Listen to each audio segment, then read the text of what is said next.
Hello, good morning student.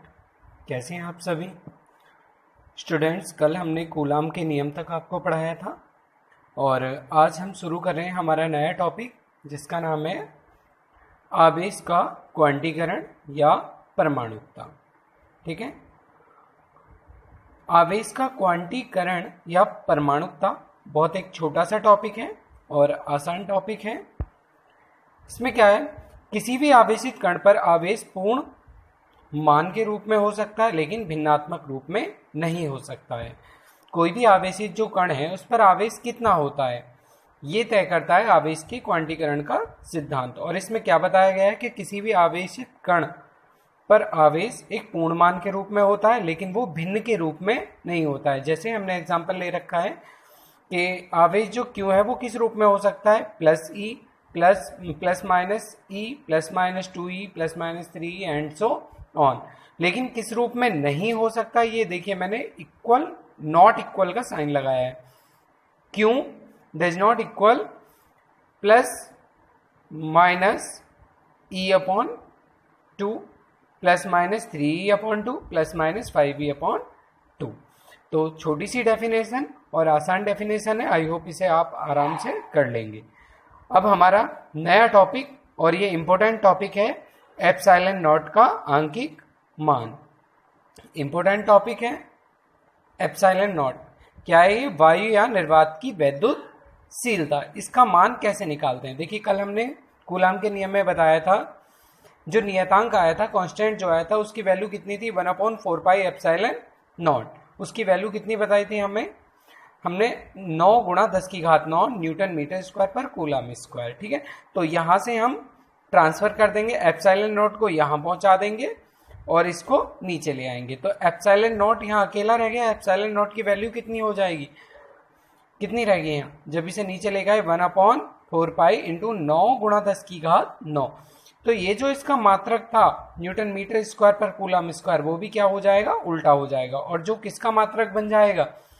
वायु या निर्वात की वैद्युतशीलता, यानी एप्सिलॉन नॉट का मात्रक कितना हो गया? Coulomb square upon newton metre square. तो यहाँ अब हम इसे सॉल्व करेंगे। मैथ के स्टूडेंट हैं, बड़े आराम से आप इसे सॉल्व कर सकते हैं। एप्सिलॉन नॉट इक्वल टू 1/4 पाई की वैल्यू कितना होता है? 3.14 या 22/7। हमने यहाँ 3.14 रखी है। और ये जो 10⁹ थी ये ऊपर जाकर किसकी बन जाएंगी? 10⁻⁹ और नीचे क्या बचा हुआ है हमारा? 9। तो इन तीनों की हम गुणा कर लेंगे। गुणा करने से पहले इस दशमलव को हटाएंगे और 10⁻2 ऊपर लगा लेंगे। ठीक है, क्योंकि 2 अंक के बाद दशमलव है। हमने ये 10⁻2 ऊपर कर लिया और नीचे कितनी वैल्यू रह गई हमारी? 4 × 314 × 9। ठीक है स्टूडेंट, तो एप्सिलॉन नॉट इक्वल टू अब कितना हो गया? 10⁻2 हमने आगे लिख लिए हैं, 10⁻⁻9 और इन तीनों के हमने मल्टीप्लाई कर लिए, गुणा कर लिए। कितनी आई? 11,304। तो एप्सिलॉन नॉट इक्वल टू कितना आ गया? मैंने अपनी तरफ से देखो नीचे कितनी संख्याएं, 1 2 3 4 5, तो हमें कम से कम 5 संख्याएं तो ऊपर चाहिए। 5 करेंगे तो 10,000 होगा, तो हमें कम से कम 6 संख्याएं ऊपर चाहिए। तो मैंने क्या किया? 10⁻3 की ऊपर गुणा और 10⁻3 की नीचे गुणा, तो टोटल मिलाकर 10 कितनी हो गई? 5। ठीक है, और 10⁻⁻9 हमारा चल ही रहा था। तो ये जो 10⁻3 की हमने नीचे गुणा करी थी ये ऊपर जाकर किसकी बन गई है? माइनस की। तो टोटल मिलाकर माइनस की कितनी पावर हो गई ऊपर? 9 और 3 12, तो 10⁻−12। इसका हम आंकिक मान लिख लेंगे क्योंकि ये घातीय रूप में है।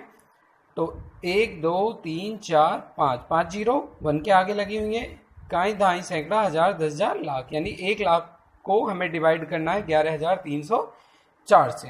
तो डिवाइड करके देखेंगे आप तो कितना आंसर आएगा? 8.846 10⁻−12 इतने कूलाम स्क्वायर पर न्यूटन मीटर स्क्वायर। ठीक है, तो अगर हम इसे सार्थक अंकों में लिखेंगे तो इसका मान कितना हो जाएगा? एप्सिलॉन नॉट इक्वल टू हो जाएगा 8.85 × 10⁻−12 कूलाम स्क्वायर पर न्यूटन मीटर स्क्वायर। ठीक है, तो ये हमारा मान निकल के आ गया है।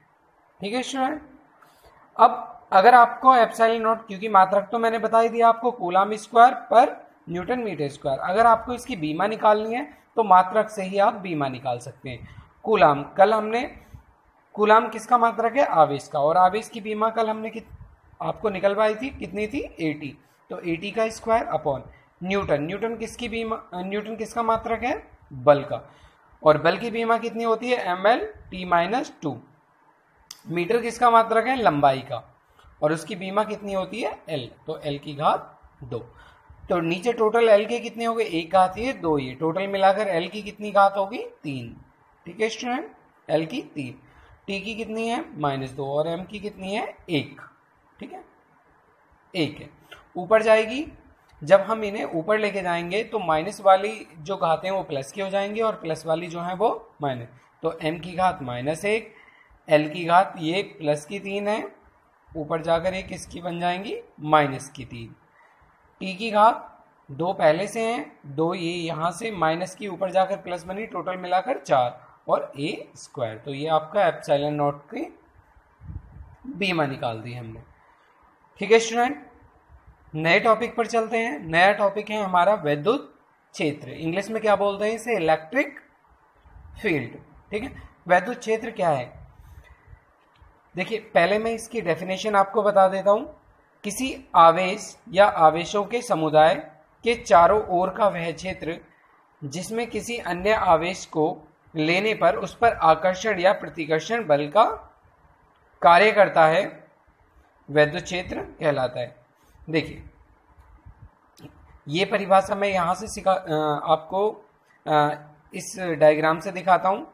हमारे पास ये एक कोई चार्ज पार्टिकल है, यानी कि कोई आवेश है। हमने बाहर से एक आवेश को इसके पास लेके आए, हमने मान लिया कि माइनस वाला आवेश है।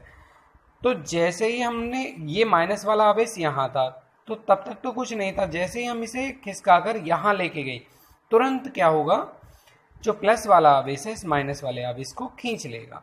इसका मतलब क्या है कि जो प्लस वाला आवेश था इसका क्षेत्र जो था, ये डॉट डॉट करके लाइन, ये इतना था। अगर हम इससे आगे लेके चले जाएंगे, पीछे लेके जाएंगे, तो ये इसका क्षेत्र कार्य नहीं करेगा। और अगर हम इसके क्षेत्र में लेके आएंगे तो तुरंत ये इसको अपनी तरफ आकर्षित कर लेगा।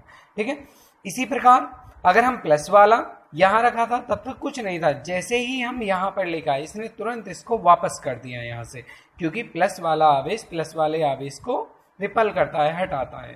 ठीक है स्टूडेंट, तो विद्युत क्षेत्र की परिभाषा क्लियर है। ठीक है, जैसे मैंने यहाँ एक आवेश लिया, आप चाहें तो आवेशों का समुदाय, जैसे मैंने परिभाषा में बोला है, किसी आवेश या आवेशों के समुदाय के पास अगर हम किसी अन्य आवेश को लेके आते हैं तो वो आकर्षण या प्रतिकर्षण बल का अनुभव करता है, और जिस क्षेत्र में वो इसका अनुभव करता है वही क्या कहलाता है? विद्युत क्षेत्र। नया टॉपिक है अब हमारा विद्युत बल रेखाएं, इलेक्ट्रिक लाइंस ऑफ फोर्स। विद्युत बल रेखाएं क्या होती हैं? पहले इसकी डेफिनेशन देखिए। विद्युत बल रेखाएं विद्युत क्षेत्र में खींचा गया वह काल्पनिक एवं निष्कोण वक्र है जो उस स्थान पर विद्युत क्षेत्र का अविरल प्रदर्शन करती हैं।